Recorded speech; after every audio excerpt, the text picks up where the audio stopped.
Warahmatullahi wabarakatuh. Alhamdulillah, tidak pernah berhenti lisan kita memuji dan memuja Allah. Sebagai seorang muslim tentunya kita sangat yakin dua susunan kata ini, Alhamdulillah, adalah kalimat berterima kasih atau bersyukur kepada Allah subhanahu wa ta'ala yang Allah kekalkan dalam kitabnya di dalam surah Ibrahim, la in syakartum la azidannakum. Kalau kalian selalu bersyukur, berterima kasih, maka pasti aku akan tambah. Seorang muslim harusnya peka melihat semua nikmat yang Allah berikan kepada dia, kemudian dia bersyukur. Dan nikmat terbesar adalah nikmat Islam dan iman.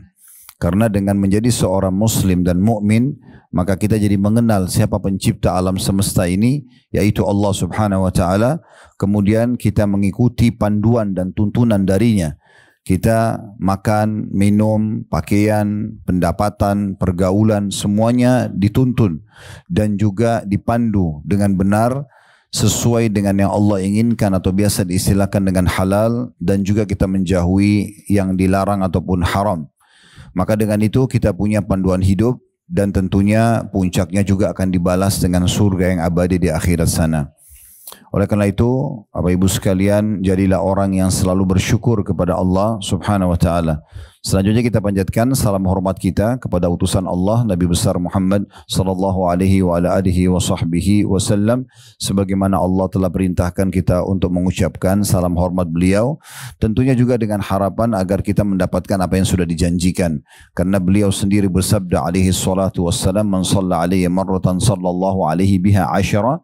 Siapa yang mengucapkan salam kepadaku sekali, maka Allah akan memberikan salam kepadanya 10 kali. Dan salam atau rahmat Allah subhanahu wa ta'ala ini meliputi segala sesuatunya. Pengampunan dosa, peninggian derajat, pemenuhan kebutuhan, dan juga solusi dari permasalahan-permasalahan. Pertama-tama kita ucapkan tentunya jazakumullah khair kepada sahibu makan atau sahibul bait, ya, pemilik restoran ini. Semoga Allah SWT berkahi usahanya. Dan juga semoga Allah subhanahu wa ta'ala mengikhlaskan niat dalam rangka untuk menyatukan umat Islam, mendengarkan syariat-syariat Allah subhanahu wa ta'ala. Dan semoga juga saya sebagai pemateri dan ibu-ibu sekalian dan bapak yang hadir itu diikhlaskan niatnya karena ingin menuntut ilmu agama. Tema kita pada siang ini insyaAllah pintu-pintu surga di sekitar kita. Dan mungkin kita akan bermula dari sebuah pertanyaan kecil, yaitu apakah surga itu sudah ada dan apakah neraka itu sudah ada. Ini pertanyaan yang paling dasar dulu dalam tema kita, sebelum kita membahas sebenarnya pintu-pintu surga yang ada di sekitar kita. Maka jawabannya, Bapak Ibu sekalian, surga dan neraka sudah ada dan jauh sebelum penciptaan manusia. Jauh sebelum penciptaan manusia. Terlalu banyak dalil yang menjelaskan tentang masalah ini tentunya, dan kita coba rincikan satu persatu tentang dalil-dalil tersebut. Di antaranya adalah sebuah hadis yang sahih yang disebutkan tentang masalah hari Senin dan hari Kamis. Di dalam sebuah hadis yang diriwayatkan oleh Imam Muslim di jilid 16 di halaman 122 dari buku beliau, dari hadis Abu Hurairah radhiyallahu anhu, bahwasanya Rasulullah sallallahu alaihi wasallam bersabda, "Tuftahu abwabul jannati yaumal itsnaini wa yaumal khamis." Sesungguhnya pintu-pintu surga itu dibuka setiap kali, ya, hari Senin dan hari Kamis. Berarti menandakan surga itu sudah ada. Fayukfaru likulli 'abdin muslimin la yusyriku billahi syai'a. Dan pada saat 2 hari ini, Senin dan Kamis, diampuni setiap muslim yang tidak menyekutukan Allah dengan sesuatu apapun. Illa rajulan baina wa baina akhihi syahna. Kecuali seseorang yang masih punya permusuhan dengan saudaranya muslim yang lain. Fayuqal, maka akan dikatakan kepada 2 orang yang sedang bertikai itu, anziru hadzaini hatta yastaliha. Anziru hadzaini hatta yastaliha, anziru hadzaini hatta yastaliha. Yaitu tundalah pengampunan dosa keduanya sampai keduanya baikan. Diulangi sampai 3 kali, tundalah pengampunan dosa keduanya sampai keduanya baikan. Tundalah pengampunan dosa keduanya sampai keduanya baikan. Juga ada hadis yang lain Bapak Ibu sekalian yang tidak asing buat kita tentang masalah Ramadan. Bagaimana kalau tiba Ramadan semua pintu-pintu surga dibuka dan semua pintu-pintu neraka ditutup. Dan ini menandakan memang surganya sudah ada. Juga ada hadis yang lain, hadis yang disebutkan oleh Al-Mundhiri dalam kitab At-Targhib Tarhib beliau, yang bunyinya kata Nabi SAW, mastajara abdun minan nari sab'a marrat illa qalatin nar. Tidak ada seorang hamba yang berlindung kepada Allah dalam satu hari 7 kali dari api neraka. Jadi ibu bilang misalnya, ya Allah selamatkan aku dari api neraka, ya Allah selamatkan aku dari api neraka, 7 kali.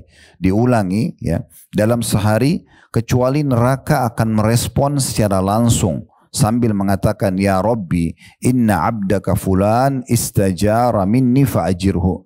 Sesungguhnya hambamu fulan telah berlindung kepadamu agar selamat dariku, maka selamatkanlah dia. Jadi kalau ibu baca di saat sekarang di tempat ini pun 7 kali ya Allah lindungi aku dari api neraka, maka neraka langsung berdoa kepada Allah agar kita diselamatkan dari dirinya. Wala sa'ala 'abdunil jannata wala sa'ala 'abdunil jannata sab'a marrat, dan tidak ada seorang hamba pun yang memohon surga dalam sehari 7 kali. Bisa sekaligus, bisa juga dicicil pengucapan doanya. Misalnya, ya Allah aku memohon padamu surgamu misalnya. Kita mengulangi 7 kali. Illa qalatin jannah, kecuali surga akan merespon secara langsung di saat itu. Ya Rabbi inna abdaka fulanan sa'alani fa'adkhilhul jannah. Sesungguhnya hambamu fulan, wahai Tuhanku, telah memohon agar dimasukkan ke dalamku, maka masukkanlah ia ke dalamku. Berarti ini menandakan surga itu sudah ada. Ya. Juga sebuah hadis yang sangat masyhur, ya, hadis yang sahih. Hadis ini cukup panjang sebenarnya, tapi saya langsung baca terjemahannya saja. Diriwayatkan oleh Abu Daud, An-Nasai dan juga Tirmidzi, di mana Nabi SAW bersabda, mengatakan ketika Allah Subhanahu wa taala menciptakan surga, ini sebelum jauh penciptaan manusia. Perlu Bapak Ibu garis bawahi bahwasanya kita ini manusia makhluk terakhir. Di muka bumi ini sudah seluruhnya ini sudah ada sebelumnya. Tumbuh-tumbuhan, hewan-hewan, udara, air, jin, semuanya sudah ada. Kita ini makhluk terakhir. Makanya waktu Allah Azza wa Jalla menciptakan Nabi Adam, iblis sudah ada. Dan iblis tidak mau sujud kepada Adam karena dia merasa dia mau jadi pemimpin di muka bumi. Tapi Allah Subhanahu wa taala menciptakan Adam justru menjadi khalifah atau pemimpin di muka bumi. Makanya dia tidak mau sujud, ya. Jadi kita ini makhluk terakhir. Maka waktu Allah Subhanahu wa taala menciptakan surga, maka Allah memanggil Jibril, lalu kemudian menyuruh Jibril untuk pergi dan melihatnya. Lalu kemudian Jibril pun ya mendengar apa yang Allah perintahkan. Allah mengatakan, pergilah ke surga dan lihatlah apa yang aku sediakan bagi para penghuninya di dalamnya. Lalu Jibril mendatangi surga dan melihatnya. Kemudian ya dia pun kembali dan Allah menanyakan, bagaimana menurutmu? Dia mengatakan, ya Allah, aku sangat yakin demi keperkasaanmu tidak ada seseorang mendengar saja surga melainkan ia pasti berusaha untuk memasukinya. Mendengar saja sudah cukup membuat dia memasukinya atau ingin memasukinya. Begitu juga dengan neraka. Ya, kata Nabi SAW selanjutnya, Allah Subhanahu wa taala menciptakan neraka, kemudian Allah memanggil Jibril dan menyuruh melihatnya dan apapun ancaman yang ada di dalamnya, dari segala jenis siksaan yang disiapkan. Kemudian Jibril kembali, lalu Allah tanya, bagaimana menurutmu? Dia mengatakan, sungguh tidak ada, demi keperkasaanmu tidak ada seorang hambamu yang dengar saja neraka kecuali pasti dia akan berusaha menyelamatkan diri darinya karena beratnya siksaan. Lalu Allah Azza wa Jalla menghiasi surga dengan hal-hal yang tidak disukai, bangun sholat malam, tutup aurat, banyak hal-hal yang harus dipatuhi peraturan-peraturan Allah, dan dihiasilah neraka dengan hawa nafsu, pelanggaran-pelanggaran, mengganggu orang dan segala macam. Maka kembali Jibril disuruh lihat oleh Allah Subhanahu wa taala, lalu Jibril kembali setelah melihat surga dan neraka seperti itu keadaannya, dia mengatakan, ya Allah, saya tidak yakin ada hambamu yang bisa masuk ke dalam surgamu dan saya tidak yakin juga ada yang bisa selamat dari nerakamu. Juga ada hadis yang lain, ini kita masih di poin menjawab tadi ya, apakah surga dan neraka sudah ada? Maka jawabannya sudah ada ya. Selanjutnya adalah hadis ya Abu Hurairah radhiyallahu anhu, ini hadis riwayat Imam Muslim, Saya langsung saja terjemahannya untuk menghemat waktu kita. Kami tengah berada di sisi Nabi SAW, lalu kami mendengar suara gemuruh. Kami mendengar suara gemuruh. Maka Nabi SAW bertanya, tahukah suara apa itu? Tahukah kalian suara apa? Jadi Nabi lagi jalan dengan para sahabat, terus terdengar suara kayak guntur yang sangat keras. Lalu Nabi tanya, tahukah kalian suara apa itu? Para sahabat mengatakan, Allah dan Rasulnya lebih mengetahuinya. Maka kata Nabi SAW, itu batu yang 70 tahun yang lalu dilempar dari pintu utama neraka, baru hari ini tiba di dasarnya. Jadi sahabat diperdengarkan oleh Allah Subhanahu wa taala suara batu yang dilempar dari awal neraka sampai ke ujungnya, dan itu jaraknya 70 tahun. Selanjutnya juga hadis Nabi SAW, ya, pernah satu waktu di musim panas, sangat luar biasa panasnya di saat itu.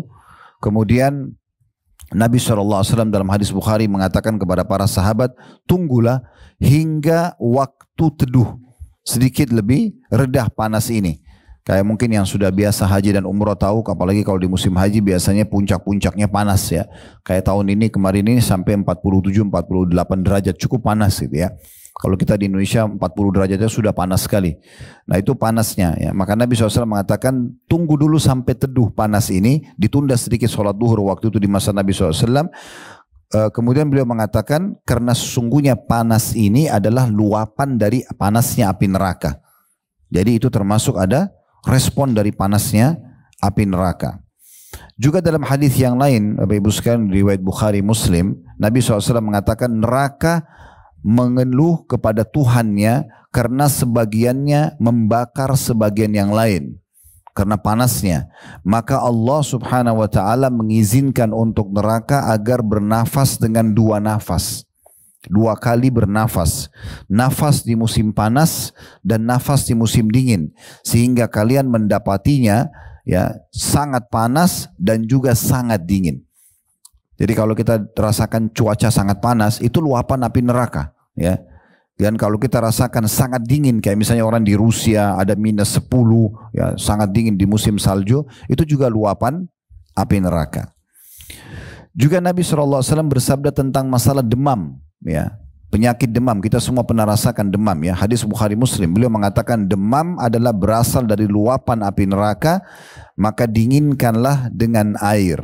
Dinginkanlah dengan air. Tentu kalau kita bahas surga, pasti ada pasangannya neraka. Orang kalau bahas neraka pasti pasangannya surga. Ya. Juga Nabi SAW bersabda kalau tentang surga, setiap kali beliau ingin melepas pasukan, kalau pasukan muslimin sudah berhadapan dengan musuh orang-orang kafir, maka beliau SAW mengatakan kepada para sahabat, kumu ila jannatin arduhas samawati wal ard. Berdirilah kalian, berperanglah, kejarlah mati syahid itu untuk mengejar surga yang luasnya seluas langit dan bumi. Artinya sudah ada surga di saat itu. Dan ada seorang sahabat, kalau pernah dengar namanya Handalah radhiyallahu anhu. Handalah ini Bapak Ibu sekalian, beliau mati syahid di perang Uhud. Jadi beliau menikah hari Jumat malam, kemudian perang Uhud terjadi hari Sabtunya, tanggal 16 Syawal tahun 3 Hijriah, hari Sabtu. Beliau berinteraksi biologi sama istrinya yang baru menikah ini habis subuh, dan beliau belum sempat mandi junub, lalu terdengar suara seruan untuk berperang. Maka beliau langsung pakai baju perang, belum mandi junub, langsung pergi berperang dan terbunuh mati syahid. Maka waktu jenazah para sahabat dikumpulkan, termasuk jenazahnya Handalah, maka Nabi SAW mengalihkan matanya dari Handalah, tidak lihat jenazahnya. Yang lain semua Nabi lihat. Maka ada sebagian sahabat mengatakan, ya Rasulullah, ada apa dengan Handalah? Ada sesuatu yang terjadi masalah buat beliau? Maka kata Nabi SAW, tidak. Aku diperlihatkan oleh Allah, istrinya dari bidadari datang menjemputnya. Jadi bidadari dari surga turun menjemput ruhnya Handalah. Berarti menandakan surga itu sudah ada. Dan beliau juga mengatakan, aku juga diperlihatkan malaikat yang memandikan dia junub. Ya, karena dalam kondisi junub maka malaikat memandikannya.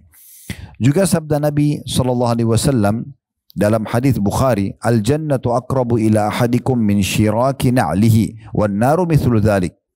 Artinya surga itu benar-benar lebih dekat kepada seseorang di antara kalian daripada tali sendalnya sendiri, dan juga neraka lebih dekat daripada tali sendalnya sendiri. Ya, ini pernah terjadi Bapak Ibu sekalian karena ada seorang Arab Badui di perang Khaybar. Kalau pernah dengar wilayah Khaybar ya, ada peperangan Nabi SAW namanya Khaybar. Itu pernah di masa itu ada satu orang Arab Badui baru masuk Islam, baru saja masuk Islam. Kemudian dia pun mengatakan kepada Nabi SAW, waktu itu Nabi ingin membagikan buat dia harta rampasan perang atau ghanimah. Dia mengatakan, ya Rasulullah, saya masuk Islam bukan untuk ini. Saya ingin mati syahid supaya saya masuk surga. Maka kata Nabi SAW, Allah kasih kamu. Kalau kamu ikhlas, tulus, Allah akan kasih. Maka orang itu pun berperang dan subhanallah baru syahadat terbunuh mati syahid. Lalu Nabi SAW lihat jenazahnya. Kata Nabi SAW, ketahuilah siapa yang ingin melihat orang ahli surga yang belum pernah sujud sekalipun, maka inilah orangnya. Ya, karena dia baru masuk Islam sudah terbunuh mati syahid. Lalu beliau bersabda, sungguh seseorang di antara kalian lebih dekat dengan surganya daripada tali sendalnya sendiri. Maksudnya sekarang Bapak Ibu, azan, sholat, ya, apa saja ketaatan-ketaatan kita lakukan, perintah agama, bakti sama orang tua, jenguk orang sakit, berzikir, baca Al-Quran, majelis ilmu, setiap kebaikan dari kebaikan-kebaikan yang lain, terus meninggal, ya masuk surga. Sederhananya begitu, jadi sangat dekat. Begitu juga neraka sangat dekat. Orang durhaka, dia membunuh, dia berzina, dia gunjing, dia memfitnah, terus meninggal, maka masuk neraka.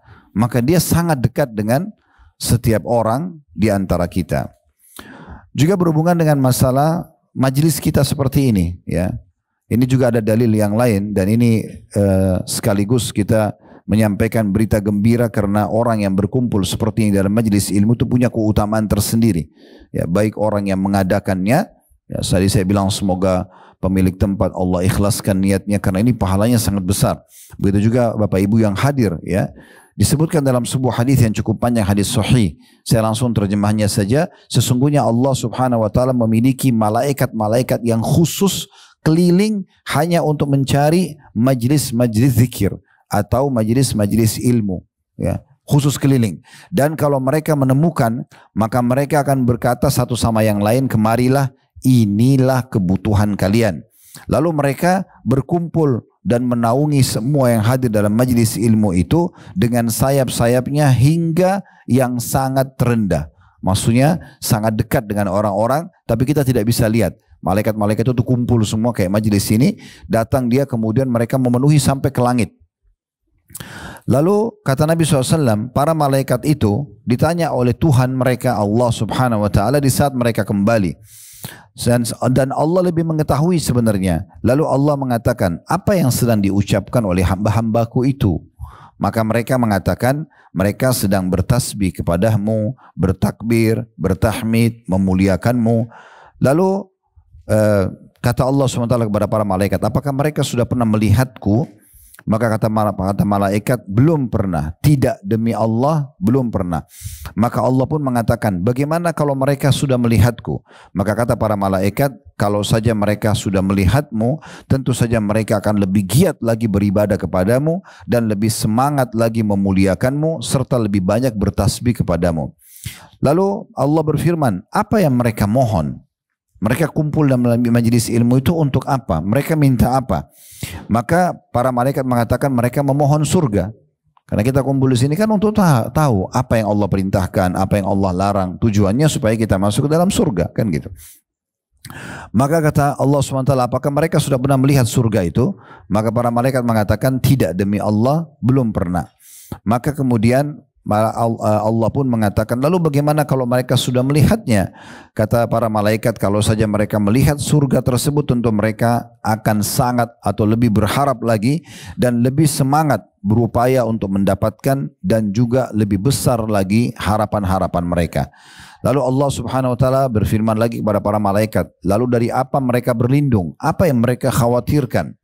Kata para malaikat, mereka berlindung kepadamu dari api neraka, ya. Kemudian Allah Subhanahu wa taala berfirman, apakah mereka sudah melihat neraka itu? Kata para malaikat, belum, ya. Atau demi Allah belum. Kemudian Allah mengatakan, bagaimana kalau mereka sudah melihat neraka itu?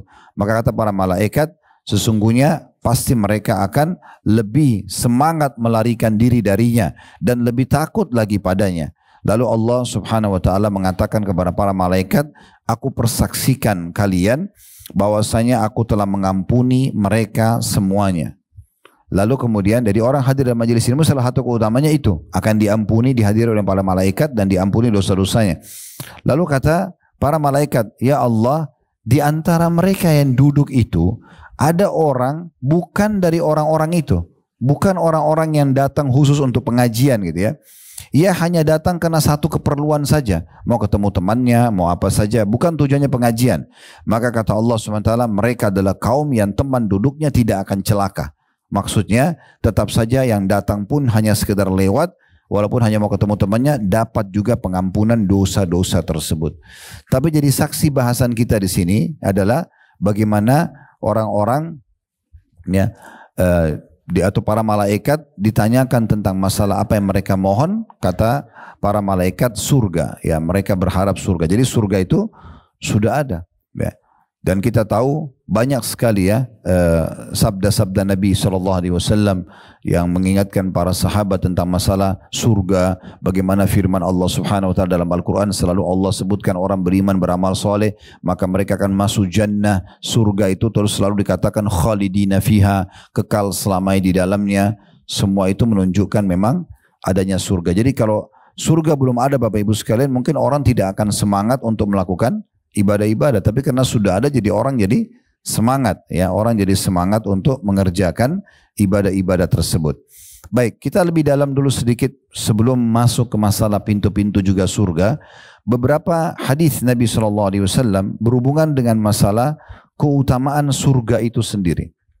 Apa sih, seperti apa sih gambarannya surga itu biar kita tahu ya. Ini sebagian kecil saja. Insya Allah kalau Bapak Ibu sekalian mau berminat untuk kembali ke playlist YouTube kami ya. Kalau masuk di Khalid Basalamah Official ada playlist YouTube-nya, itu bisa diklik cari bedah buku Rasulullah SAW cerita tentang surga dan neraka. Itu cukup panjang, sekitar 30 bab kami membahas tentang masalah surga secara rinci. Pintu-pintunya, taman-tamannya, makanan dan minumannya, pakaiannya, dayang-dayangnya, dipan-dipannya, permadaninya dan segala macam cukup banyak ya. Tapi di antaranya ciri ahli surga yang disebutkan dalam sebuah hadis yang sahih diriwayatkan oleh Bukhari dan juga Muslim ya. Kata Nabi SAW, inna awwala zumratin yadkhulul jannata ala suratil qamari lailatal badr. Sesungguhnya golongan pertama yang masuk ke dalam surga nanti di hari kiamat adalah golongan yang mereka bercahaya seperti bulan purnama. Ya, selalu mohon ini Bapak Ibu sekalian ya. Dan semoga Allah SWT mudahkan kita menjadi golongan yang pertama masuk surga. Karena ini memang golongan yang paling tinggi derajatnya. Mereka seperti bercahaya seperti bulan di bulan purnama di malam Lailatul Qadr. Ya. Walladzina yalunahum ala ashaddi kawkabin durrin fis samai dha'a. Dan yang datang golongan kedua bercahaya tapi hanya seperti bintang ya yang sangat terang di langit. La yabulun, mereka tidak akan pernah buang air kecil lagi. Jadi nanti ahli surga Bu, Bapak sekalian, itu minum bukan karena haus. Dan kalaupun dia minum banyak, maka tidak akan lagi ada buang air kecil. Begitu juga wala yataghawwatun. Mohon maaf, mereka tidak lagi buang air besar. Mereka makan, ahli surga itu makan bukan karena lapar. Sehingga betul-betul menikmati makan, mereka berhenti juga bukan karena kenyang. Jadi nggak ada lapar, nggak ada kenyang di surga. Orang betul-betul menikmati saja ya. Kita tahu kalau kita lapar, kita akan targetnya menghabiskan makanan. Kita kalau haus, targetnya menghilangkan dahaga. Tapi kalau kita sedang tidak lapar ya dan tidak haus, maka kita akan sangat menikmati makanan dan minuman tersebut ya. Ahli surga seperti itu. Tapi lebih unik lagi, mereka tidak butuh buang air kecil, tidak butuh buang air besar lagi. Kemudian dikatakan wala yamtakhitun. Mereka juga tidak akan pernah ya beringus sakit. Wala yatfilun. Mereka juga tidak akan meludah. Amsyatuhum az-zahab. Sisir mereka dari emas. Warashuhumul misk. Dan juga wangi-wangian mereka itu dari kasturi. Wa majamiruhumul uluwatil anjuj. Dan wangi-wangian mereka itu dari kayu yang wangi ya, dari kayu yang wangi. Sebagian ada yang menggambarkannya seperti kayu gaharu ya. Kalau pernah dengar kayu gaharu di Indonesia ya, biasa ada pepatah kita yang mengatakan sudah cendana gaharu pula ya, biasanya gitu. Biasanya orang kalau dikasih sesuatu tapi dia tidak tahu terima kasih, sudah dikasih cendana mintanya gaharu ya. Itu berarti gaharu memang lebih tinggi dari itu. Ada salah satu teman dekat saya, doktor dari Imarat, beliau tulis satu kamus, sebenarnya beliau tulis semacam kamus tentang gaharu itu 6 jilid, dan itu ditulis dalam disertasi S3. Dan itu luar biasa gitu. Beliau mengadakan penelitian dan mengatakan bahwasanya memang yang dimaksud dengan hadis ini adalah gaharu itu sendiri ya, karena memang nilainya sangat mahal. Di Timur Tengah itu kalau ada orang yang menikah dikasih 2 potong, 3 potong gaharu yang super, yang bagus, itu mereka lebih suka daripada kunci mobil ya, karena mahalnya nilainya gitu. Baik, selanjutnya ada juga hadis Nabi SAW yang menyebutkan tentang cirinya ahli surga itu sendiri ya. Itu dari hadis Muadz bin Jabal radhiyallahu anhu, diriwayatkan oleh Tirmidzi dan dihasankan hadisnya. Kata Nabi SAW, yadkhulu ahlul jannati jurda murda. Penghuni surga itu akan masuk dalam keadaan berkulit dan berwajah mulus. Tidak ada lagi keriput walaupun dia meninggal sangat tua. Ya, walaupun dia meninggal sangat tua, walaupun dia meninggal cacat, itu sudah tidak ada lagi nanti di akhirat. Semuanya akan kesempurnaan ya. Mukahhalin, mereka akan bercelak matanya, bani thalathin wa thalathin. Umur mereka maksimal 33 tahun. Jadi nggak ada lagi orang lebih dari 33 tahun. Semuanya maksimal 33 tahun. Di dalam hadis yang lain diriwayatkan oleh Al-Baihaqi dengan sanad hasan dari hadis Mikdam radhiyallahu anhu bahwasanya Nabi SAW bersabda, "Ma min ahadin yamutu saqtan wala harima." Tidak ada orang yang meninggal dalam kondisi janin, baru lahir Bapak Ibu sekalian ya, baru mungkin 2-3 hari umurnya meninggal, maupun sangat tua, sudah 100 tahun, 120 tahun meninggal ya. Wa innaman nasu fima baina dzalik, dan manusia banyak juga yang meninggal di antara keduanya. Illa bu'itsa ibna 33, kecuali akan dibangkitkan umur 33 tahun. Jadi kalau ibu punya bayi meninggal masih 2 hari, nanti ibu ketemunya 33 tahun. Nenek atau kakek kita meninggal 120 tahun, kita ketemu 33 tahun. Tidak ada lagi orang tua, tidak ada anak-anak di surga. Itu disebutkan dalam hadis ini. Lalu dikatakan, fa in kana min ahlil jannah kana ala mishati Adam. Kalau mereka termasuk penghuni surga, maka postur tubuhnya seperti Nabi Adam. Dalam riwayat lain disebutkan Nabi Adam itu 60 siku ke langit. Ya, sekitar 27,5 meter atau 30 meter ya. Dan memang ada hadis lain menyebutkan kalau manusia, Allah ciptakan Adam 60 siku dan manusia terus memendek sampai menjelang hari kiamat. Tapi nanti di akhirat kita dikembalikan dengan postur asli kita. Karena jasad sekarang yang kita pakai ini jasad sementara. Nanti kalau kita meninggal, dikafani, dimasukkan kuburan, akan hancur, dimakan oleh tanah. Kata Nabi SAW, semua jasad kalian akan dimakan oleh tanah kecuali tulang ekor kalian yang darinya Allah akan bangkitkan kalian nanti pada hari kiamat. Kemudian dikatakan wa surat Yusuf, dan mereka akan sangat tampan dan cantik, menyerupai Nabi Yusuf ya. Nabi Yusuf terkenal dengan sangat tampannya ya. Bukan berarti wajah kita seperti Nabi Yusuf, tapi Nabi Yusuf alaihissalam saking sempurnanya disebutkan dalam sebuah hadis diberikan sepertiga ketampanan dunia ya. Sampai para wanita di Mesir pada saat itu melihat Nabi Yusuf lupa ya mana apel mana tangannya, sehingga mereka memotong tangan mereka, diceritakan dalam Al-Quran. Kemudian dikatakan wa qalbi Ayyub, dan hati mereka seperti Nabi Ayyub. Nabi Ayyub ini nabi yang paling sabar dan paling pemaaf ya, tidak pernah berkeluh kesah, selalu santun. Nah, ahli surga seperti itu keadaannya. Wa man kana min ahlin nar, dan siapa termasuk penghuni neraka, uzzimu wa fukhimu kal jibal. Badan mereka akan dibesarkan sampai seperti gunung-gunung. Ya, jadi ahli neraka itu dibesarkan badannya lebih besar lagi daripada postur tubuhnya ahli surga. Tujuannya agar mereka lebih merasakan siksaan. Nah, ini kalau di bahasan tentang surga neraka pernah kami kasih contoh ya. Kalau semut kita ingin pukul bagian perutnya itu kesulitan karena semutnya kecil. Tapi kalau gajah karena besar, kita pengen pukul bagian perut yang manapun bisa karena besar. Nah, ahli neraka nanti akan dibesarkan badan mereka seperti gunung-gunung untuk merasakan siksaan yang lebih keras lagi daripada apa yang mereka rasakan. Begitu juga Bapak Ibu sekalian, hadis Nabi SAW ini saya pilih-pilihkan saja beberapa hadis ya, berhubungan dengan masalah keadaan ahli surga itu. Ya. Kalau mereka masuk ke dalam surga, pakaian mereka tidak akan pernah punah. Ya. Masa muda mereka tidak akan pernah habis. Dan mereka tidak akan pernah sakit. Tidak akan pernah sakit kata Nabi SAW. Mereka akan makan dan minum, dan makanan dan minum yang tidak dibutuhkan oleh tubuh mereka akan keluar dalam bentuk keringat yang lebih wangi dari kasturi.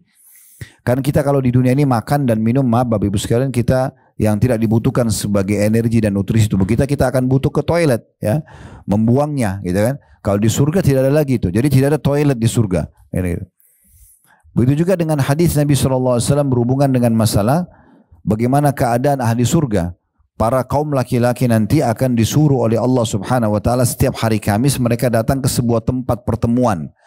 Ya, dalam bahasa Al-Qur'an, dalam bahasa hadis itu disebutkan dengan suk atau seperti pasar. Mereka bukan belanja, tapi mereka kumpul saja.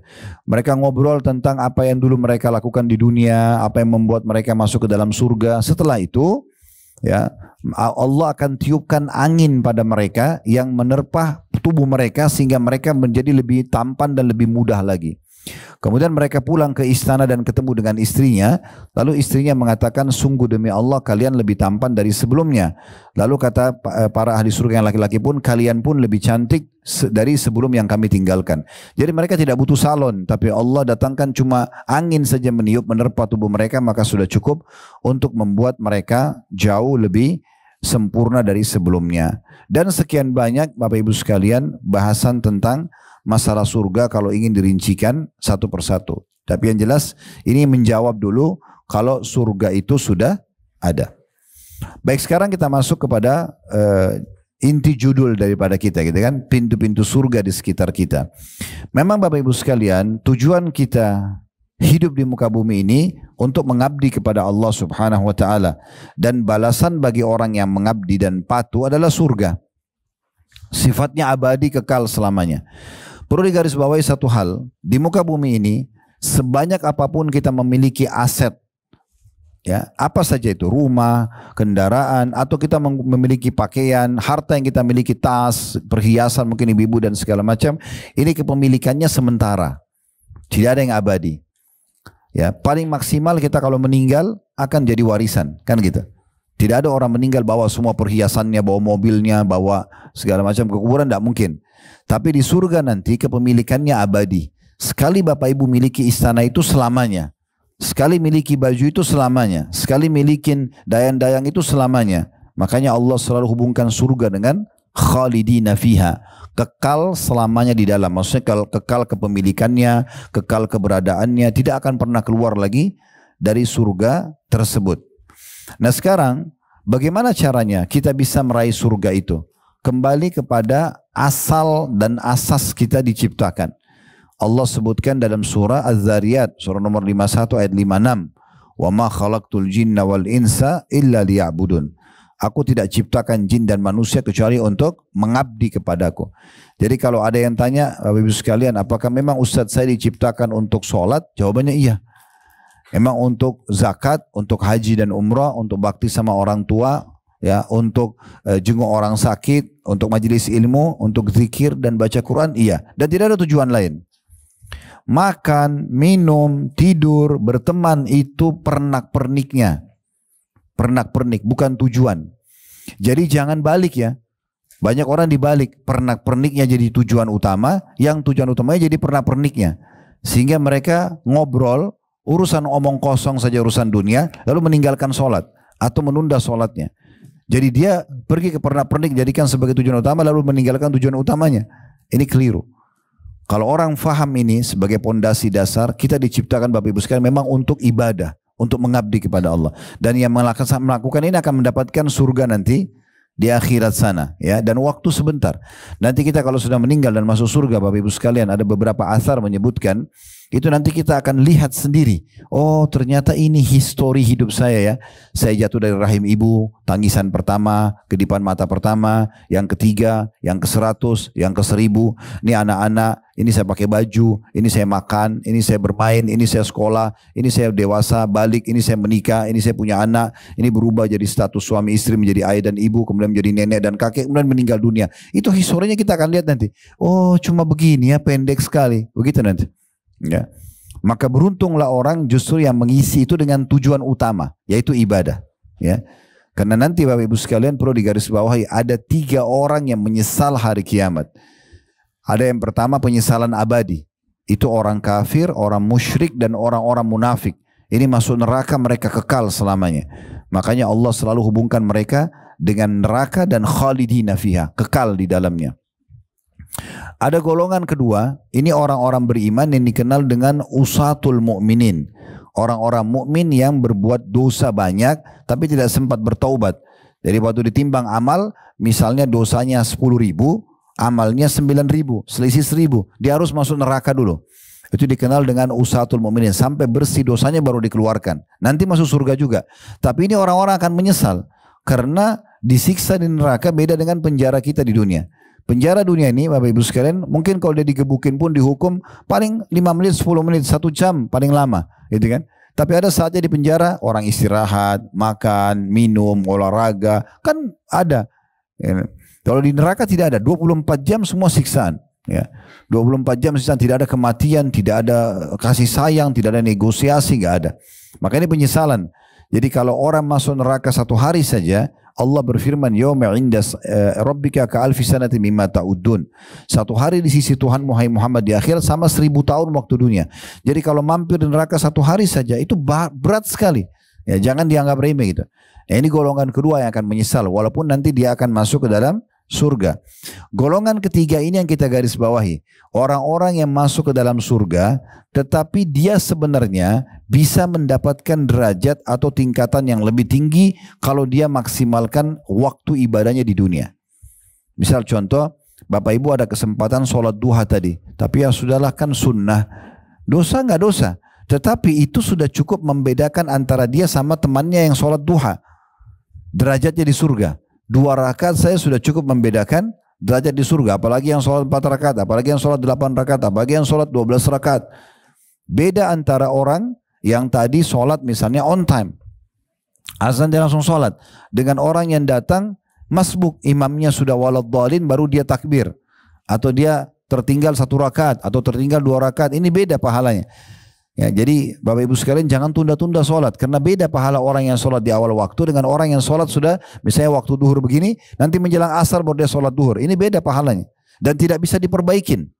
Tidak bisa kita bilang ya Allah tolong kembalikan saya di waktu duhur. Saya mau sholat awal waktu. Nggak bisa. Sekali Bapak Ibu lalaikan ibadah itu selamanya akan membedakan derajat kita di surga dengan orang yang mengerjakan ibadah tersebut. Jadi dalam 1 hari kita bisa membedakan derajat kita sama teman kita di 1 hari itu bisa.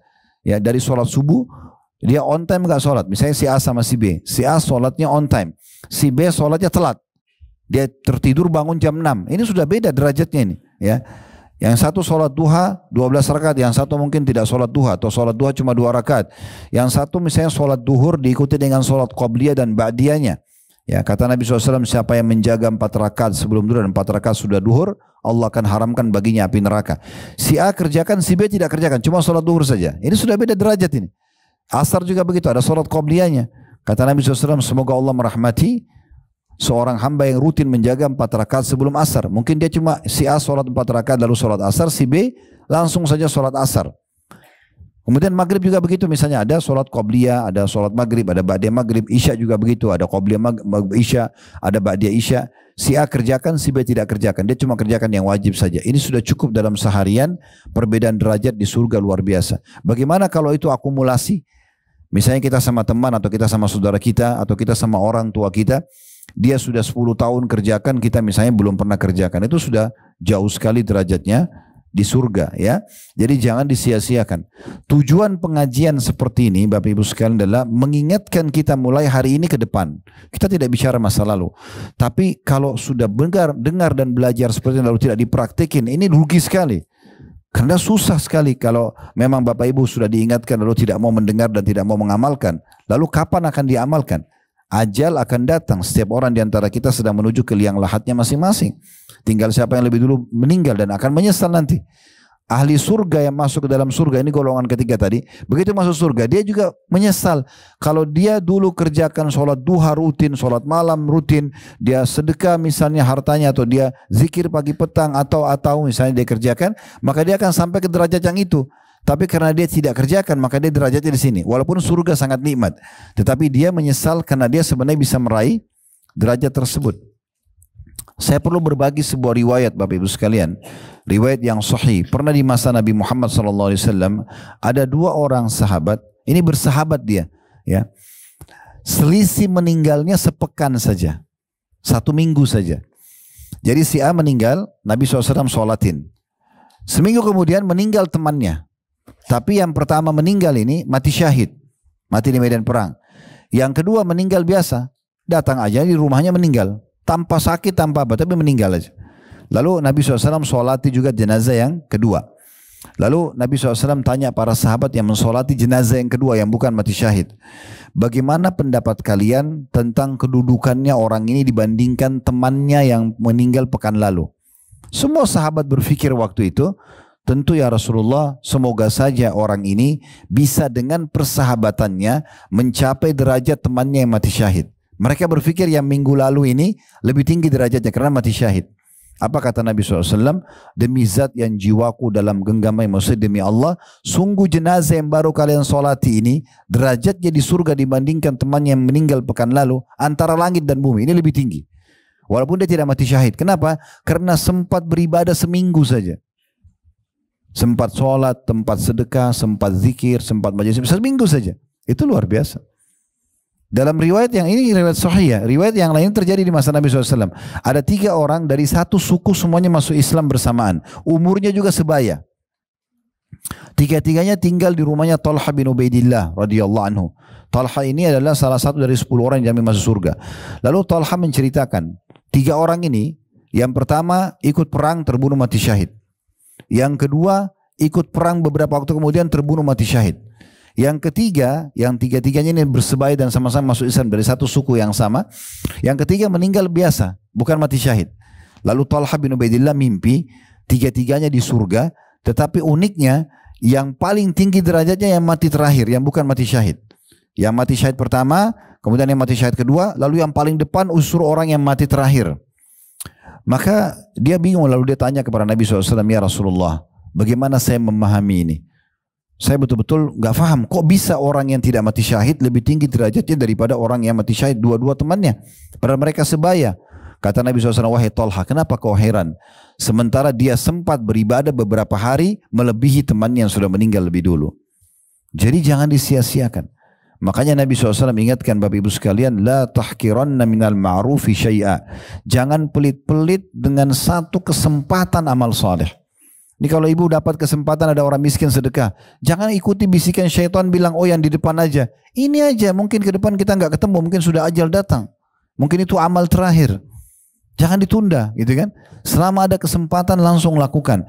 Ada kesempatan buka handphone ternyata terkonek dengan aplikasi Al-Quran, langsung baca Al-Quran walaupun cuma 2-3 ayat. Mungkin ada tiba-tiba masuk lagi tonton sesuatu di media, tiba-tiba ada bantuan Palestina, langsung saja bantu. Kalau syaitan bisikin kita, kan sudah bantu kemarin, itu kemarin sudah dicatat oleh malaikat. Hari ini bagaimana? Kalau seandainya Bapak Ibu sekalian kita beramal 1 kali saja, maka Allah akan suruh kita baca bismillah kalau mau makan sekali seumur hidup. Kenapa kita baca setiap kali mau makan? Karena setiap hari ada buku amal, gitu kan? Kenapa kita diperintahkan berulang-ulang kerjakan haji dan umroh, berulang-ulang sedekah, berulang-ulang sholat, berulang-ulang puasa, berulang-ulang semuanya? Karena memang selama Allah kasih umur itu akan ditimbang semua di timbangan amal hari kiamat. Maka jangan luputkan setiap kesempatan amal soleh. Jangan pelit-pelit, jangan hitung-hitungan, kerjakan semua. Ini juga sering kami sampaikan di pengajian. Seperti kalau Bapak Ibu lewatin sebuah kotak amal masjid misalnya, dekat rumah sering di Indonesia ditaruh kotak amal. Ibu dan bapak sekalian sudah nyumbang nih hari ini. Lewat lagi besok ternyata kotak amalnya masih ada. Sumbang aja lagi. Kemarin ya kemarin. Gitu kan? Tidak ada masalah. Lakukan setiap amal soleh setiap ada kesempatan. Ya, jangan disia-siakan karena jangan pernah mengatakan oh sudah cukup yang lalu. Tidak, belum tentu cukup. Ya, belum tentu kita cukup. Kalaupun itu amal cukup membawa masuk ke dalam surga, tambahannya akan menambah derajat kita di surga. Lalu kenapa kita tidak kejar itu? Kan gitu. Poin penting juga Bapak Ibu sekalian, kalau kita sibukkan diri kita dengan amal soleh, ibu sibuk nih, selalu dari zikir ke Al-Quran, ke majelis ilmu, ke nasihat, ke apalah semua yang baik-baik, dari zikir, baca Quran, dari jenguk orang sakit, ke bakti orang tua, ke majelis ilmu, pokoknya kebaikan-kebaikan semuanya. Maka itu akan menutup sekali pintu-pintu dosa buat kita. Karena orang tidak butuh energi khusus meninggalkan dosa yang nanti akan ada konsekuensi hukuman. Cukup sibukkan diri dengan amal soleh, maka dia akan aman dan selamat dari pelanggaran-pelanggaran tersebut. Nah ini poin yang harus kita garis bawahi. Baik, ada beberapa poin yang kami sarankan yang merupakan pintu-pintu surga. Yang pertama itu memperbanyak ibadah itu sendiri yang sudah diperintahkan. Ibu mulai saja dari hal-hal yang diwajibkan. Ya, mulai yang diwajibkan. Jaga baik-baik sholat 5 waktunya dengan gerakan yang benar, dengan bacaan yang benar, khusyuk, tepat waktu, ya.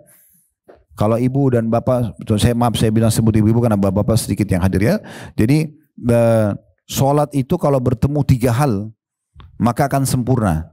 Tepat waktu, tepat gerakan, tepat bacaan. Nah kalau ini bertemu 3 hal, sempurna pahalanya. Azan, stop semua aktivitas. Mau meeting 100 miliar pun berhenti. Nggak ada urusannya. Sholat ya berhenti, gitu kan? Sholat aja. Kemudian tepat gerakannya harus benar sesuai yang diajarkan oleh Nabi SAW. Tidak tergesa-gesa. Nabi SAW melarang seorang muslim sholat seperti ya burung yang mematok makanannya, buru-buru sekali. Ya, bahkan ada orang di masa Nabi SAW dikenal dengan musi'us sholat, orang yang buruk sholatnya. Karena takbir, ruku, sujud, buru-buru, Allah Akbar, buru-buru. Maka Nabi SAW waktu dia orang itu selesai sholat bilang, kembalilah karena kau belum sholat. Dianggap batal sholatnya. Mau apa yang mau dikejar gitu. Ya. Yang ketiga juga benar bacaannya. Tenang. Subhana rabbiyal azim. 1. Nafas dulu. 1 detik, misalnya 2 detik. Subhana rabbiyal azim. Jangan seperti orang kubur-kubur semua. Nggak tahu apa yang diucapin. Ya. Kalau kita bicara dengan manusia yang kita hormati saja, saya yakin tidak mungkin kita bicara tergesa-gesa begitu kan. Itu contohnya. Nah, coba mulai dulu dari hal-hal yang wajib itu. Sempurnakan itu. Terutama dengan rukun Islam kita ya. Sempurnakanlah sholat 5 waktunya, sempurnakanlah puasa Ramadannya, sempurnakan zakatnya, sempurnakan hajinya. Dan ini selalu harus dijaga dan ditingkatkan kualitasnya. Nah saya berbagi dulu sebuah riwayat. Ada riwayat yang sahih. Pernah ada seorang datang kepada Nabi Muhammad SAW. Dia belum masuk Islam. Masih dalam keadaan kafir. Lalu dia datang, lalu dia mengatakan, siapa di antara kalian yang bernama Muhammad? Karena waktu itu orang belum, tidak ada foto, orang tidak tahu mukanya gitu kan. Lalu Nabi Muhammad SAW mengatakan saya. Lalu orang itu bilang, saya ingin bertanya kepada anda bisa? Kata Nabi SAW silahkan. Orang itu bilang, siapa yang meninggikan langit ini? Yang membuat langit seperti ini siapa? Kata Nabi Muhammad SAW, Allah. Lalu dia bilang lagi, siapa yang menghamparkan bumi? Yang membuat bumi seperti ini bisa ditinggali, bisa dipijaki, bisa dicocok tanam, bisa diambil hasilnya, bisa dibangun di atasnya. Kata Nabi SAW, Allah. Lalu siapa yang menancapkan gunung-gunung? Kata orang itu. Kata Nabi Muhammad SAW, Allah. Lalu orang itu bilang, saya ingin bertanya kepada anda atas nama Allah yang meninggikan langit, yang menghamparkan bumi, yang menancapkan gunung-gunung. Apakah Allah benar mengutus anda kepada kami? Ini tadinya teman-teman sekalian disebutkan dalam riwayat Nabi Muhammad SAW lagi muttaki. Muttaki itu kayak duduk santai. Sikunya di tanah dan kaki beliau melonjor sambil ngobrol sama sahabat. Tapi karena pertanyaan ini penting, maka Nabi jadi duduk. Karena dia bilang, saya bertanya kepada anda, orang ini belum muslim ya. Dia bilang, saya tanya kepada anda atas nama Allah yang meninggikan langit, menghamparkan bumi, menancapkan gunung-gunung. Apakah Allah yang perintahkan anda untuk datang kepada kami, menyampaikan wahyu? Kata Nabi Muhammad SAW, iya.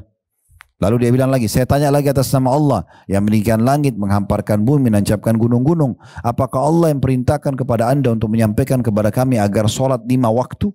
Kata Nabi SAW, iya.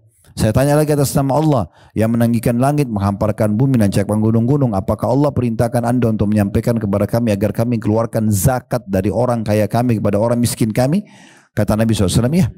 Orang itu lagi bilang, saya menanyakan lagi kepada anda atas nama Allah yang meninggikan langit, menghamparkan bumi, menancapkan gunung-gunung.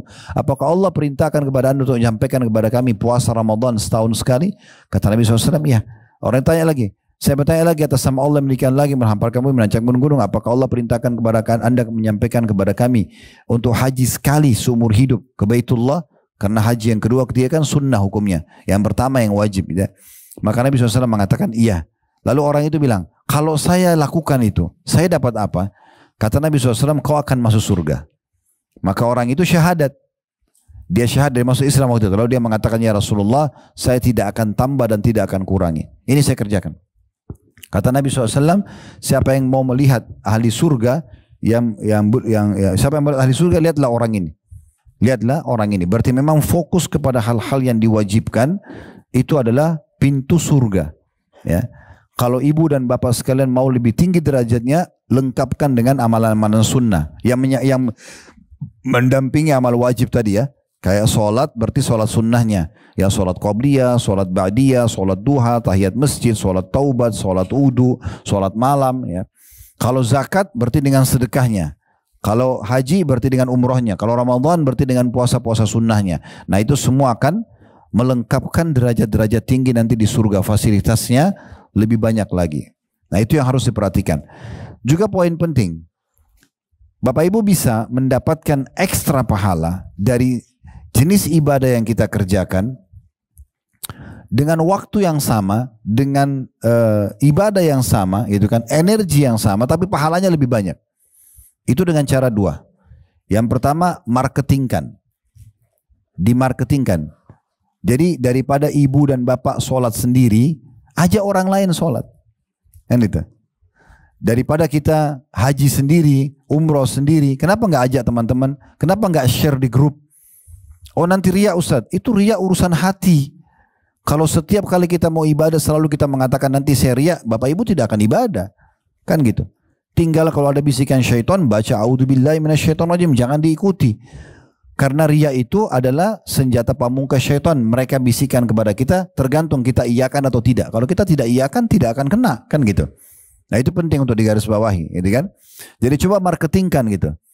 Saya yakin kita semua punya grup-grup di WA kita, sudah tidak asing di masa kita sekarang. Kenapa nggak di-share, gitu kan?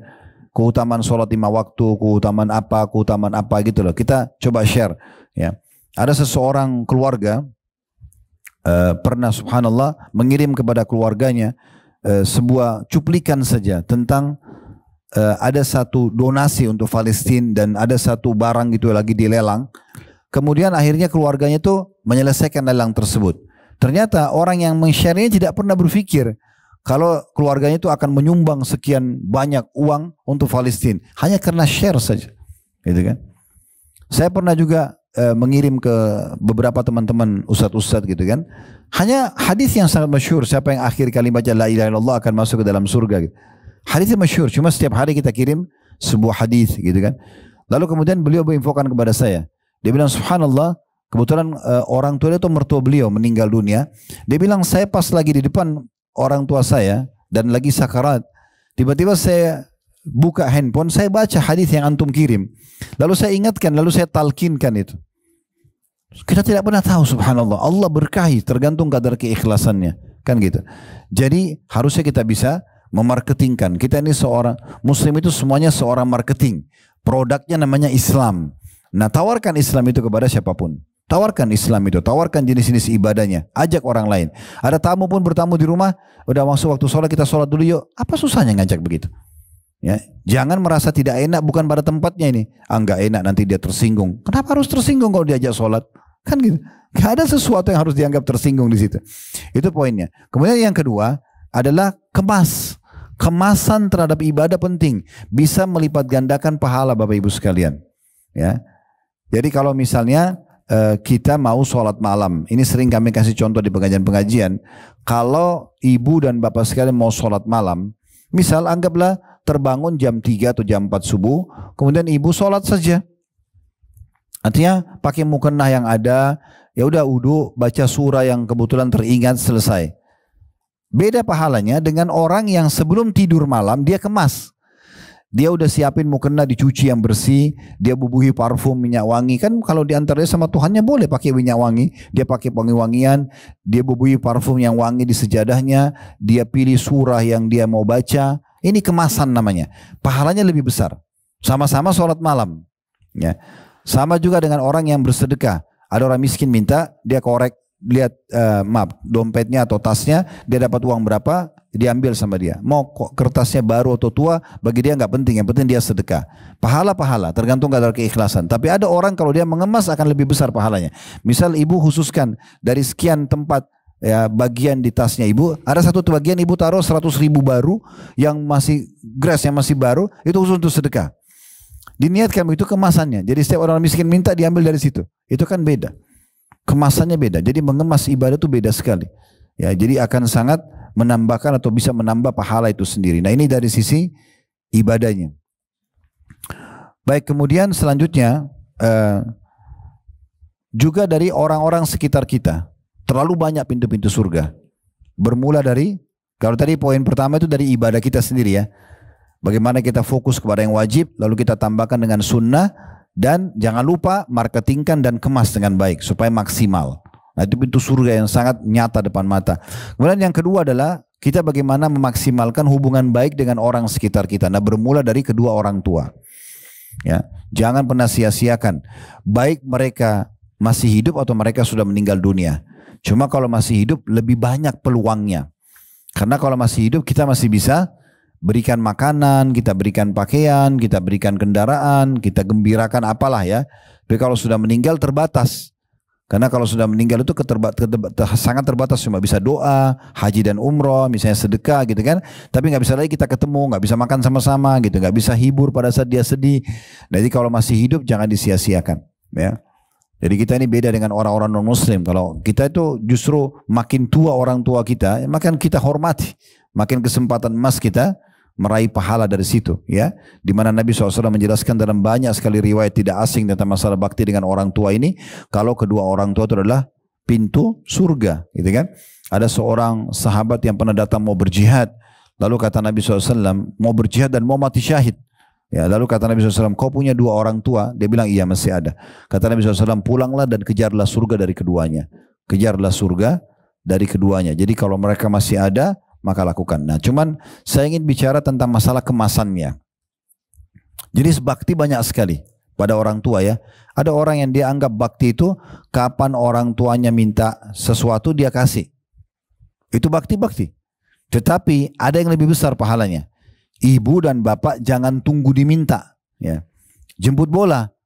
Kita yang datang bawain makanan, bawain pakaian ya, kalau perlu minta izin pada beliau walaupun beliau orang mampu. Apa saja yang merupakan kebutuhan dasar yang kita mampu bisa berikan, sampo, sabun, odol, sikat gigi kita yang penuhi setiap bulan itu bagus.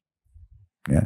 Ada satu kejadian di Saudi, ada seseorang syekh di masjid di Jeddah menceritakan, dia bilang pas lagi sholat Jumat di rakaat kedua, tiba-tiba heboh di masjid.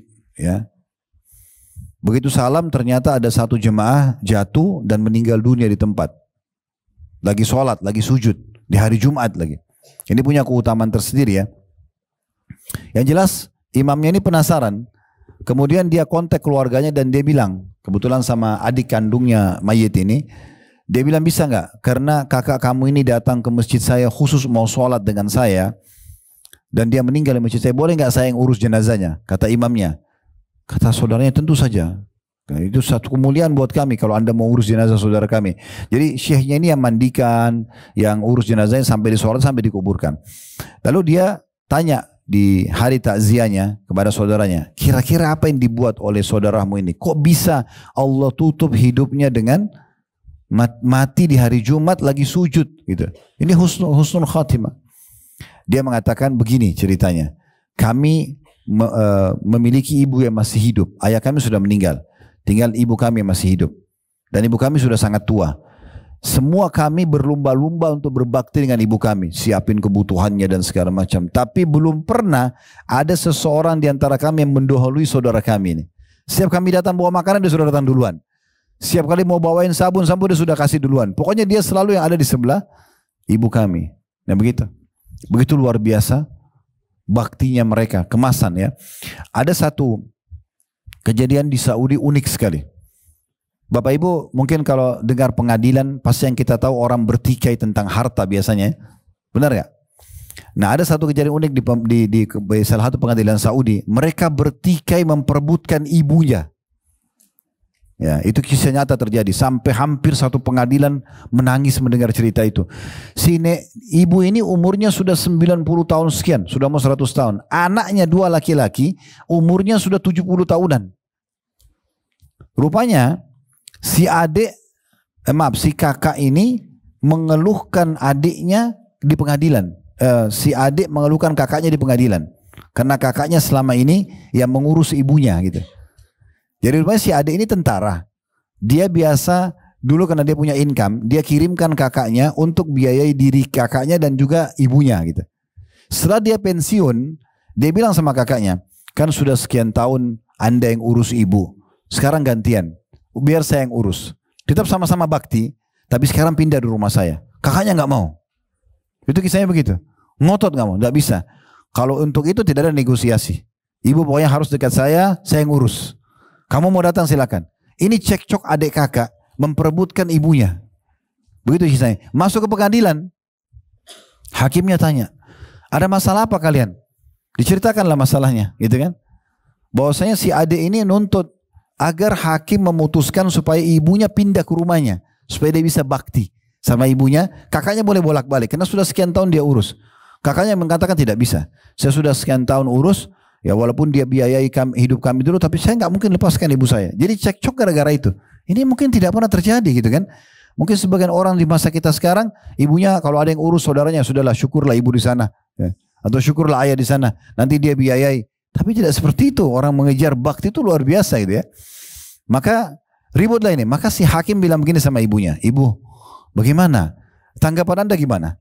Kata ibunya, saya tidak tahu harus ambil keputusan apa. Ini dua-dua, satu mata kanan saya, satu mata kiri saya. Dua-duanya saya sayang mereka, saya tidak bisa bilang apa-apa gitu. Maka akhirnya si hakim memutuskan jatuh bakti dan pengurusan ibu itu kepada sang adik. Karena adik selama ini biayai dan belum pernah mengurusnya. Itu kakaknya nangis-nangis di pengadilan. Nangis-nangis, ngotot-ngotot. Sampai karena hakim sudah tidak bisa lagi, sudah harus diputuskan. Maka dia bilang, tapi saya punya syarat. Kalau adik saya mau ambil ibu saya, padahal sebenarnya rumah mereka berdekatan, hanya pindah rumah supaya pindah ke pengurusan. Itu luar biasa, ya. Maka kata si kakaknya, saya punya syarat, dia harus mengurus ibu saya sebagaimana saya urus 24 jam. Saya nggak pernah tidur kecuali ibu saya sudah tidur. Saya bangun sebelum ibu saya bangun, dan semua kebutuhannya saya penuhi. Kalau itu syarat dipenuhi, saya kasih adik saya. Begitu mereka mengejar bakti. Disebutkan sebuah kisah juga tentang masalah pintu surga yang luar biasa ini. Ada seorang ulama lagi isi pengajian kemudian dia ditelepon oleh ayahnya. Ayahnya di daerah Qasim, ada satu kota cukup jauh.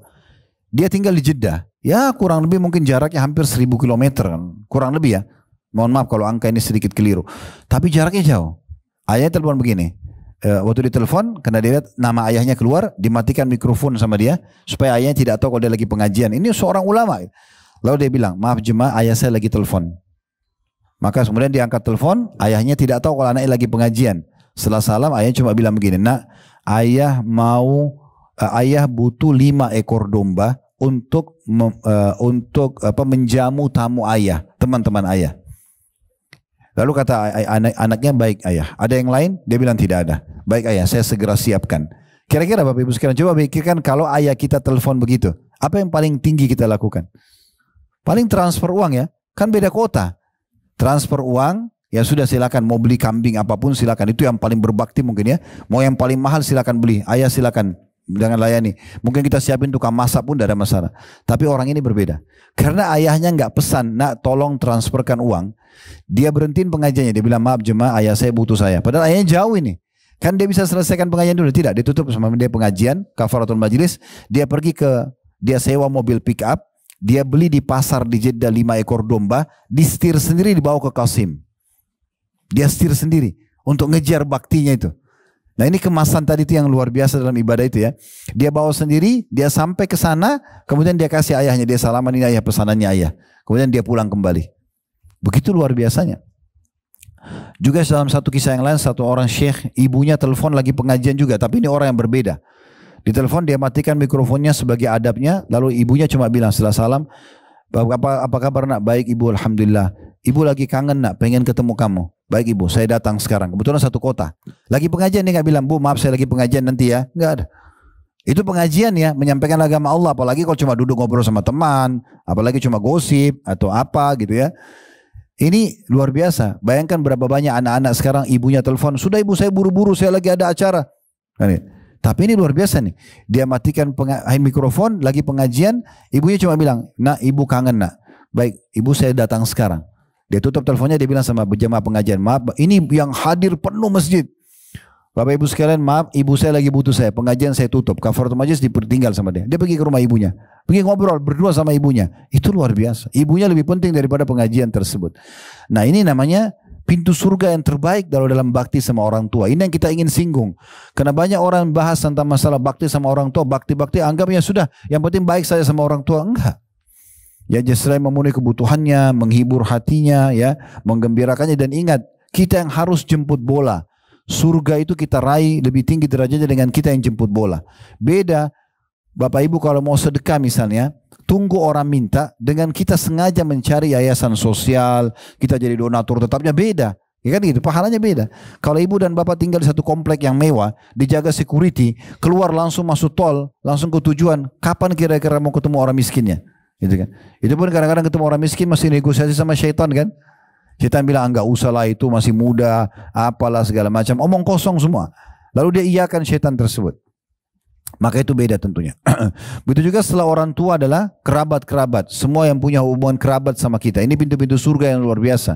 Jadi kalau Bapak Ibu fokus kepada kerabat, maka pahalanya ada ekstra.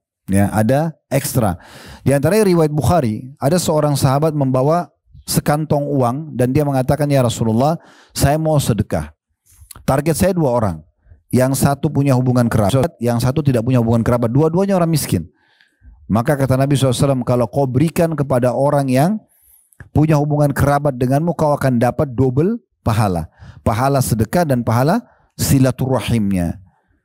Jadi jangan teman-teman sekalian, makin Allah bukain rezeki, makin kita lupakan kerabat kita. Jangan sampai masuk pintu-pintu sombong atau merasa bangga, merendahkan orang lain, tidak boleh. Ya, justru kita harus mengetahui kalau Allah bukain pintu rezeki, berarti banyak hak-hak orang lain di situ. Kata Ali radhiyallahu anhu, siapa yang Allah bukain pintu rezeki padanya, maka sudah semestinya atau seharusnya dia memperindah jamuan buat tamunya. Kalau dia biasa cuma kasih yang biasa, sekarang sudah Allah bukain rezeki, dia lebih bagus lagi. Dia membantu orang-orang miskin, dia membantu orang-orang terputus jalan, para mujahidin jalan Allah. Ya, kemudian dia juga menjalin hubungan baik dengan para kerabatnya. Harus lebih bagus lagi hubungannya, lebih mudahkan urusan mereka, lebih lunasi utangnya, bantu berikan dan segala macam gitu ya. Dan tidak usah terpengaruh dengan bisikan syaitan, Ustadz orang ini minta terus orangnya sama. Nggak penting masalah siapa yang minta, yang penting sedekahnya. Mau orang yang sama atau orang yang lain, bedanya apa? Nggak ada bedanya. Kan intinya kita sedekah. Justru kalau ada orang yang rutin minta sama kita dan kita jadikan sebagai kantong sedekah kita, itu lebih bagus. Kenapa kita ikuti bisikan syaitan seakan-akan kita yang terganggu? Nggak usah terganggu, gitu kan? Kita merasa malah itu adalah sumber kesempatan kita beribadah. Abdullah bin Abbas, Abdullah bin Mas'ud radhiyallahu anhu, Abdullah bin Abbas dan Abdullah bin Umar radhiyallahu anjmain, itu kalau setiap hari mereka depan rumahnya selalu ada orang miskin datang dan selalu kasih. Di saat satu hari mereka buka pintu dan tidak temukan orang miskin itu, mereka pergi mencari di mana orang miskin lalu mereka kasih. Itu penting sekali. Nah, hubungan kekerabatan penting. Nah, ada orang punya hubungan kekerabatan dan bergabung antara rahim dan mahram namanya. Rahim itu kekerabatan, mahram berarti tidak boleh menikah. Nah, itu jalur langsung kita ke atas. Ini orang yang paling tinggi haknya ya. Jalur langsung ke atas orang tua, ibu dan bapak, kakek dan nenek dan semua saudara-saudaranya. Kemudian saudara kita ke samping, ya, kemudian keturunan kita ke bawah, anak-anak dan ponakan. Ini punya hak rahim dan mahram. Ada orang punya hubungan kekerabatan tetapi bukan mahram, seperti ipar, ya, pasangan paman dan tante, itu bukan mahram. Ya, ada juga orang yang punya hubungan kekerabatan tapi bukan punya, ya, mahram atau bukan mahram. Nah, ini semua punya hak. Selanjutnya teman-teman sekalian juga kita bisa masuk poin yang keempat ya. Kalau tadi poin yang ketiga maksud saya, yang pertama itu masalah ibadah, pintu pertama, pintu kedua adalah orang tua dan kerabat secara umum, mereka adalah pintu-pintu surga kita. Yang ketiga adalah persahabatan dalam Islam. Nah, ini juga pintu surga yang sangat besar. Jadi Bapak Ibu sekalian, ada pernah dengar namanya ukhuwah Islamiyah ya. Ini ada dua, ada yang umum, ada yang khusus. Kalau yang umum kita dianjurkan untuk mencintai semua muslim. Semua muslim dan muslimah kita cintai karena Allah. Kita bantu kalau mereka susah, kita jenguk kalau mereka sakit, kita jawab salamnya. Dan ada namanya ukhuwah khusus. Nah, ukhuwah khusus ini Bapak Ibu cari sesama jenisnya. Laki-laki sama laki-laki, perempuan sama perempuan. Lalu Bapak Ibu jadikan sebagai sahabat dekatnya. Karena imannya lebih bagus. Itu namanya persahabatan khusus. Ini sunnah Nabi SAW. Makanya Nabi SAW waktu pertama tiba di Madinah, beliau melakukan 3 pondasi dasar negara Islam. Yang pertama beliau bangun Masjid Quba dan Masjid Nabawi. Ya, dianjurkan di setiap kota itu yang mayoritas muslim ada masjidnya. Alhamdulillah di Indonesia ada itu ya, masjid jame, masjid apalah namanya, masjid Al-Markas Islamiyah atau apa namanya, semua itu sangat baik. Itu pondasi pertama. Yang kedua adalah muakhah, persaudaraan dalam Islam. Makanya Nabi SAW persaudarakan antara muhajirin dari Mekah dengan kaum Ansar di Madinah. Jadi mereka persaudarakan ya, secara umum dan secara khusus. Secara khusus seperti sudah pernah dengar kisah persaudaraan Abdurrahman bin Auf dari Mekah dengan Sa'ad radhiyallahu anhu ya, di mana Sa'ad orang kaya Madinah, lalu dia mau membagi setengah hartanya kepada Abdurrahman, walaupun Abdurrahman menolaknya ya karena kemuliaan jiwanya, tapi jelas ini persaudaraan dalam Islam. Dan pernah ada sahabat sholatnya sangat khusyuk, lalu saking khusyuknya sampai ada sahabat yang lain di depan Nabi bilang begini, ya Rasulullah, saya cintai orang ini karena Allah. Maka kata Nabi SAW, pergi dan ucapkan di wajahnya. Jadi sunnahnya Bapak Ibu mengatakan inni uhibbuka fillah. Kalau laki-laki sama laki-laki, kalau perempuan inni uhibbuki fillah. Maksudnya saya mencintai Anda karena Allah, dan itu murni karena masalah ya keimanannya ya, karena keimanannya. Dan kata Nabi SAW, akan ada orang nanti di hari kiamat, mereka berada di atas mimbar-mimbar yang bercahaya terang. Para nabi-nabi dan juga para rasul itu, dan orang-orang para syuhada cemburu dengan mereka. Mereka adalah orang-orang yang saling mencintai karena Allah Subhanahu wa Ta'ala. Yang keempat yang bisa dilakukan dan pintu surga adalah bersosialisasi bersama manusia secara umum, berbuat baik secara umum pada manusia. Sebagaimana kata Nabi SAW, khairun nas anfa'um linnas. Manusia yang paling baik adalah yang paling bermanfaat bagi orang lain. Jadi apa saja yang Bapak Ibu bisa kerjakan yang bermanfaat bagi orang, maka makin bagus. Makin banyak manfaatnya, kayak jalan raya, fasilitas umum, itu makin banyak orang menggunakan, maka makin besar pahalanya, dan itu makin banyak pahala yang bisa didapatkan. Dan itu tentu pintu masuk ke dalam surga ya. Pintu masuk ke dalam surga. Bahkan kata Nabi SAW, kalau anak Adam meninggal dunia terputus sumber pahalanya kecuali dari 3, sedekah jariah.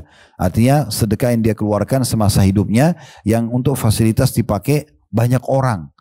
Masjid, rumah anak yatim, jalanan, sumur, ya wakaf tanah lah ya, untuk pesantren dan seterusnya.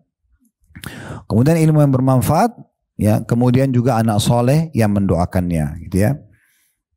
Dan ini termasuk Bapak Ibu sekalian yang perlu digarisbawahi adalah tidak memilih-milih kegiatan sosial itu ya, kecuali memang dukungan terhadap agama lain, itu yang tidak dibolehkan. Tapi selama kegiatan agama Islam, maka segera saja dibantu ya. Kemudian selanjutnya yang kelima adalah menyiapkan fasilitas umum ya. Ini mungkin masuk seperti tadi ya, sosialisasi dengan, maaf tadi di poin sebelumnya termasuk sosialisasi adalah bagaimana kita tetap berbuat baik sama semua orang, termasuk orang kafir pun ya. Kita boleh bertetangga dengan orang kafir, kita boleh berbagi makanan, kita boleh partner bisnis ya, itu sosialisasi dengan manusia. Kalau yang kelima ini adalah menyiapkan fasilitas umum tadi yang saya bilang, amal jariah ya. Kemudian selanjutnya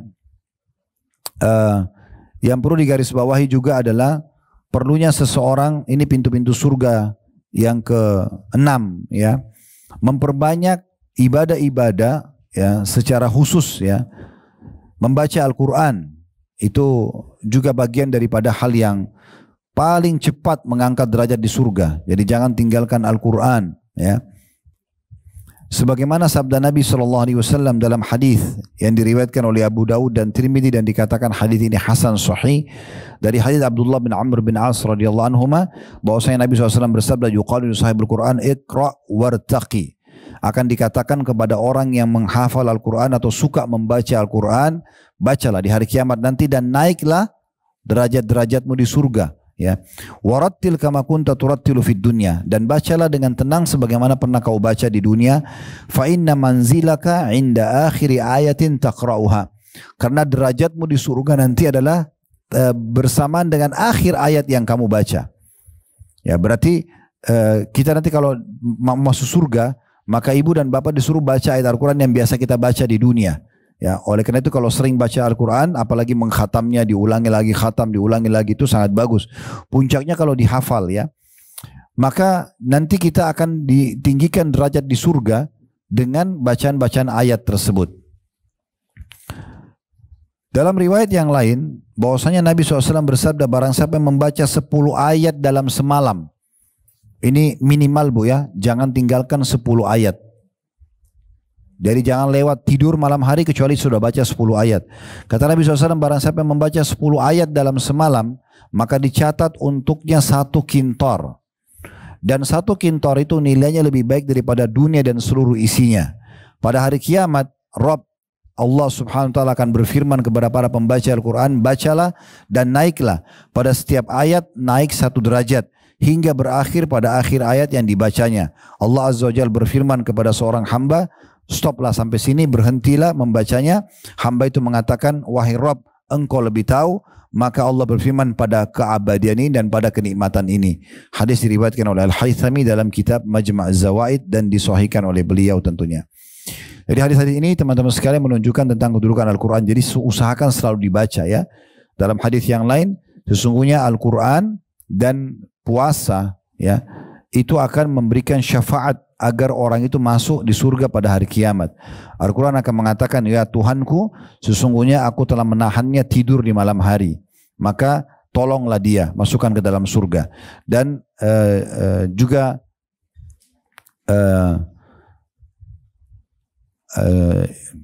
tadi ya Al-Quran sama puasa, dan puasa akan mengatakan, ya Allah, sungguhnya aku telah menahan dia dari makan dan minum, maka tolonglah dia masuk ke dalam surga. Jadi seperti itu gambarannya. Baik, selanjutnya Bapak Ibu sekalian juga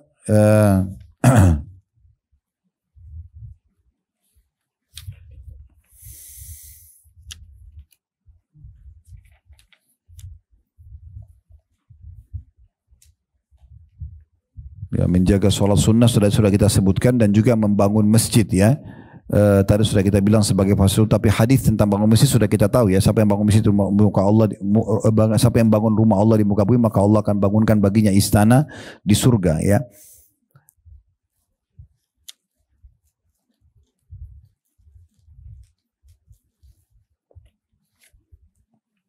Ya, itu kurang lebih gambarannya Bapak Ibu sekalian, beberapa jenis ibadah-ibadah yang bisa kita kerjakan ya. Kemudian ditutup poin yang terakhir yang perlu kita tambahkan, yang ke-8 ya, dari apa yang bisa kita masukkan dalam surga, yaitu ini memang agak sulit sedikit ya, yaitu memaafkan orang lain, memaafkan kesalahan-kesalahan orang lain, dan memberikan peluang orang lain memperbaiki keadaan tersebut. Ini termasuk pintu-pintu yang ke surga ya, karena Allah Subhanahu wa taala menyebutkan dalam surah Al-Imran, surah nomor 3 ayat 133 ayat 134 ya. Kita tutup dengan ini ya, kalau bisa dibuka biar tahu ayatnya ya. Surah Al-Imran surah nomor 3 ayat 133 dan 134 ya.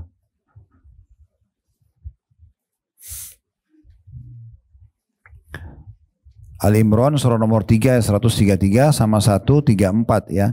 Saya bacakan dulu. Wasari'u ila magfiratin min rabbikum wa jannatin arduha as-samawati wal ardu iddat lil muttaqin.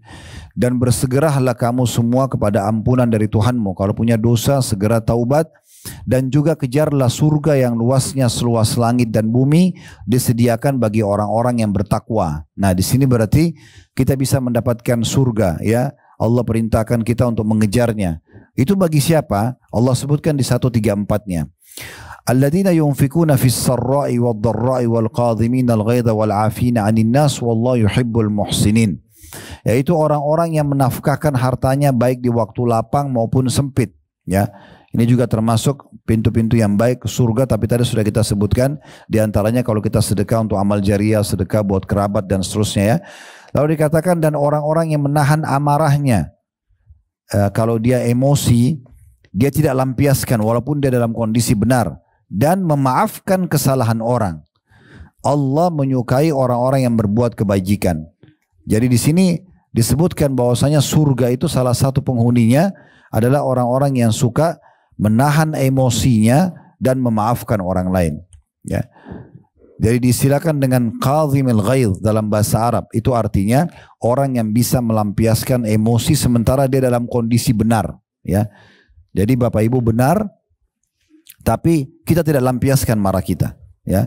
Justru kita di saat itu menahan emosi kita dan kita coba untuk mendoakan kebaikan kepada dia atau untuk dia supaya dapat hidayah misalnya, maka itu puncak daripada, ya, pintu untuk masuk ke dalam surga itu sendiri. Allahu a'lam. Kita berdoa kepada Allah Subhanahu wa taala, semoga semua yang hadir dalam acara ini offline ataupun online, baik itu live ataupun siaran ulang, dipenuhi semua hajat-hajat dunia akhiratnya, diampuni dosa-dosanya, diterima seluruh amalnya, dipanjangkan umurnya di atas ketaatan kepada Allah Subhanahu wa taala, dan sebagaimana Allah satukan kita dalam majlis ini, Allah juga satukan kita di surga firdausnya tanpa hisab.